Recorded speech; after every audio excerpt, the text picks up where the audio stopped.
And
one of my Italian friends used to work with Dwayne, and we were about to basically build a new, and I need some expertise in-house, and my friends told me they knew Dwayne, and so we made that. Alf, yeah, I was just going to Yeah. say, small world. Yeah.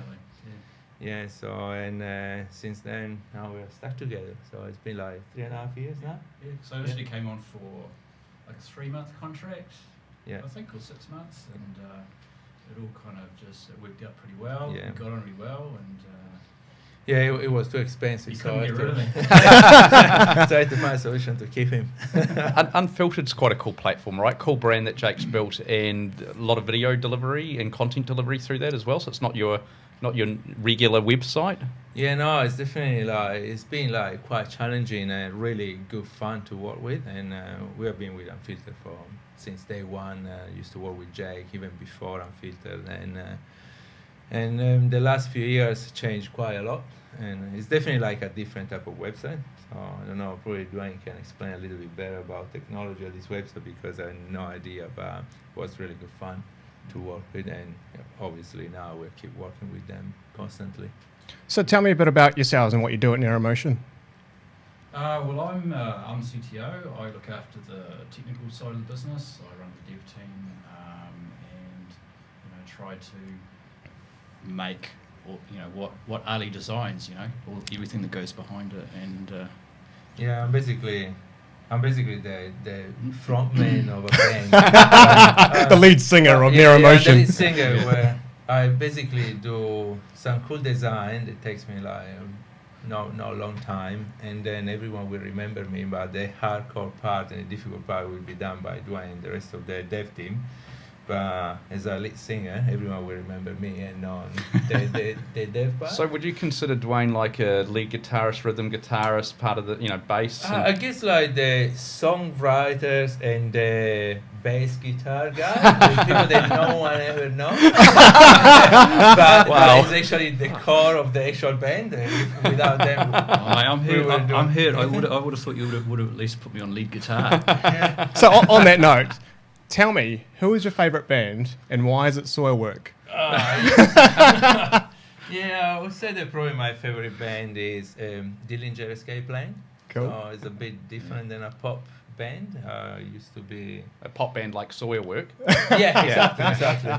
Good to clarify. As soon as I hear like melodic singing, probably is not my style. But yeah, I used to play in a band, so that was my type of music. So yeah, Nice. so it's, I have to go with the Prodigy. Just for their second to none live performances, just incredible. Cool. So before we lose our entire audience from not talking about website design, can you tell us a bit about why should you start redesigning your website? Why would you consider doing that as a business? I mean, I guess the first reason is if you start thinking about that probably you need a redesign, it means that there is a reason behind. So it probably is because it doesn't work the way you want. And obviously, there are a few key reasons why you should redesign your website. One is because it doesn't perform the way you want, and two is because you want to understand why it doesn't. So obviously, there are two key things that you need to consider, which is like have a cool design and have a website that actually work in the way it should. So user experience is quite like an important key of your website. So tell us a bit about that balance. Having a really pretty looking website that's not very functional versus having something that's really usable but looks really unattractive. Yeah, I think that it's quite interesting, this part, because I think that both are quite important, because if you have a really good looking website, let's say you use like latest technology, WebGL, 3D, and it doesn't work, that people don't know how to use it, but they will definitely remember how cool it is. So people will talk about your website. They don't know how to use it, but at least they will do advertising for you, because say, oh, look how cool is this part. When I scroll, this stuff move or zoom. But at the same time, if you don't convert, it's a problem. But I guess the usability of the website is quite important, because obviously you need to reach your ultimate goal, which is maybe convert on new leads or on getting like phone calls or emails. But I think that it needs to kind of work together. It needs to be cool and it needs to be really, really functional, because otherwise you're going to have problem in either side. Usability and UX design has become really resurgent over the last kind of few years or so. Can you tell us about why it's so important? We talk about things that are easy to use, but why can't I just make something that feels easy to use for me? What's different about what you guys do? I guess the first reason is because we build like heaps of websites in our life. So, and every time there was one problem, we needed to fix it, or we saw the different path across the website number 1 and website number 300. And I guess the main reason is the biggest problem is that when someone think about their own website, their own business, they know their business really, really well. And so they think that everyone knows their business the same way. But the way we do work and our expertise is based on looking from the customer side point of view. So when we design a website, we think how a user will think and not how we think. So I guess that when is the biggest problem is that people start writing heaps of things on their website and then start putting information in a really strange way, because they think that they need all this information. But the reality is that for me, user, I come to the website, I want to understand what you're doing, then I want to pick up the phone, have a conversation with you. So I guess the user experience is like make it easier for the user to get to a point to contact you, understanding quickly what you're doing, and say, yeah, now I want to get in contact. Then there is the sales part that the clients needs to do after. You touched on a bit about the experience. I have worked in organisations before, and I think a lot of people assume that their customers or the audience have the same level of expertise or understanding as you do. So they kind of approach things the same way, but sometimes that's not the case. Yeah, no, this one is always like the tricky part, because obviously no one is the same, and you will never be able to design something that's perfect for everyone.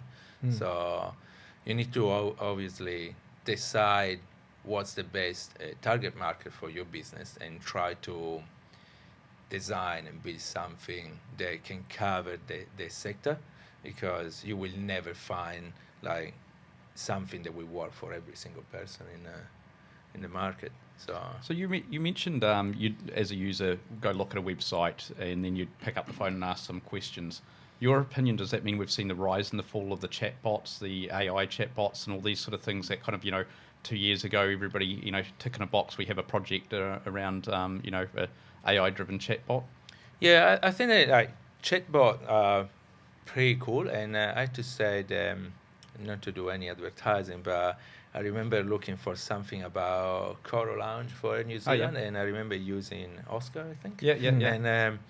And I couldn't find anything online, but when I asked the question about like a simple question, I think it was like giving away my voucher for the lounge to a gift voucher for the lounge, and That's good. Oscar actually reply right away the answer. So I think that I really love the chat in general, because I hate waiting. Yeah. and I don't want to really call and have a conversation over the phone, and so every time there is an option to chat or using a chatbot, I usually use it. So I think that it will be definitely big, like in the next few months and a year. So it would be like the way to go. It's just easier. So on that slightly more technical note, with the rise of platforms like Squarespace and WordPress, from a technical point of view, where do you see you guys playing, and how are you different to somebody just going online and building their own website? Well, everything we do is custom, so we're really involved with the customer from step one to actually deploying the website live. And like I was saying before, everything is totally design driven. So the very first step is we kind of talk to the customer and understand their needs. Then we come up with the design part, and then the technical part, the build, is really just filling in what needs to be done to make it happen, I suppose. Yeah, I mean, I guess it's a good question, and lots of people ask us these questions, Yeah. And I guess that the main reason is what Dwayne said, is that when someone needs a website, and one thing is like building something based on your needs, and another thing is just be happy with what you can find with a template or something. So obviously, if your business is really small and you don't have much budget, probably is the best way to do it is going to Squarespace or Wix or this type of website. But if you want something that actually is more, it is targeting by your customer in a proper way, probably it's good to design something for you. Because you find a lot of customers, they start doing that, and then very quickly they realise they're locked in either to a platform or features they can't kind of grow, so they end up coming to us, and then we will do something which suits them exactly. Jeremy, you've been on the other side of that before, working for organisations. At what points did you kind of figure out that it was better to design your own website as opposed to going with something more templated? Yeah, I think for me it was just kind of whenever you got to points that you had something that was kind of functional that you had to do. So a lot of those things, they feel they're reasonably useful as a brochureware site. So you want to keep it simple, that kind of stuff, great. But as soon as you want to do something that's a bit more interactive, and potentially take a client through a bit of a journey. So I think journeys on web, that kind of stuff as well. In our industry, technology industry, a lot of what we've got is kind of complex to understand, and to understand in the context of the you the end user, do you need one of these or do you need to start there?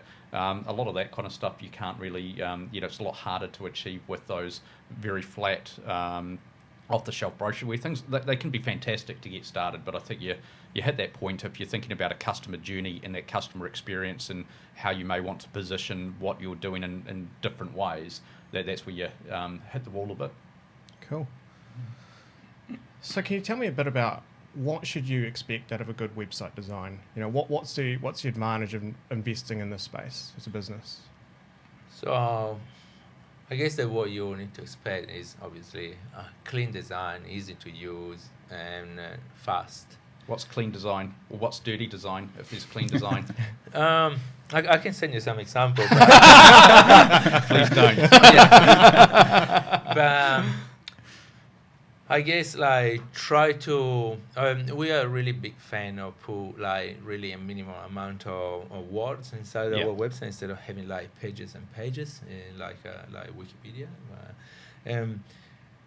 I guess it just follow some basic rules of design and trying to make it really appealing. Like what I was saying before, it's really good when someone that doesn't need your help because it's just not in the industry, then the type that will require your type of help, but will still tell their friends to go and look at your site. Yeah. So that one is kind of like what we try to achieve every time that we design a website. Obviously, it's not the only thing. Obviously, the first goal is try to make the website converting better for our clients, but it's always the design part is really important because we really would like to have the user to promote our site like in this way. So it's kind of like it's a key to have something like really well designed. Then I'm a designer, so I always focus in this part Purist. more than the code. But Cool. Is there any other parting thoughts or advice you give businesses looking at website design? I'm not Or- really or- designing. but- I'm a developer. Eh? but big trends and what you're seeing, Yeah. like what 2 years ago, what were customers asking for versus what you think they're going to be asking for? We're in the definitely next seeing years? a lot of people wanting apps right off the get-go. Yeah. So Yeah. they'll come to us and go, we need a website, but we definitely need an app as well. And we just see that more and more now. That's a pure mobile app. Yeah. Yeah. Yeah. Yeah, and, it's actually- and cross-platform as well. So you're talking iOS and Android as well. It's definitely something they're wanting. Yeah, it's very, very actually soon. interesting because on our personal experience in the last actually probably 6 months, like every couple of clients is asking for an app which before wasn't like that popular. I mean, obviously apps are quite popular Yeah, for a long yeah. time, but on our business, usually people were coming to us to ask for website, but lately everyone is talking about apps. Are they kind of for driving their customer engagement, or are they for like stuff like product specials? Go spec up your dream car here. What kind of Yeah. stuff you seen? There's a lot of they want to be more engaged with the customers, so Yeah. things like being able to do push notifications, Oh, yeah. and also location-based stuff as well. Oh, yeah. That sort of thing. There's a lot of interest around that, but there's also probably a little bit of we do actually need an app as well. Yeah. There's a bit of that too. Okay, there are lots of things as well that lately start changing for us, and it's kind of like what we would like to move to is where clients come to us and ask for solutions. So here is when lots of apps come to place. Like they have problem or non-problem, or they want to make their business work in a smartest way, and they sit down with us and we try to find solution for them. And we did this one with like one company here in Auckland, and we built this iPad app that is probably one of the most complex app we ever built, and it's just good. Before Christmas, we met with them, and they were really happy on how much money and time they save since the app is live. So it's the kind of thing that is really, really good like, for us. Like it's really good to hear our clients happy because they actually save money with something. got the that we results built thereafter together. and yeah. So Cool. yeah. All right. Hey, thanks for joining us today, guys. No, thank you. And thanks for watching. See you next week on Top Shelf Tech. Thank you.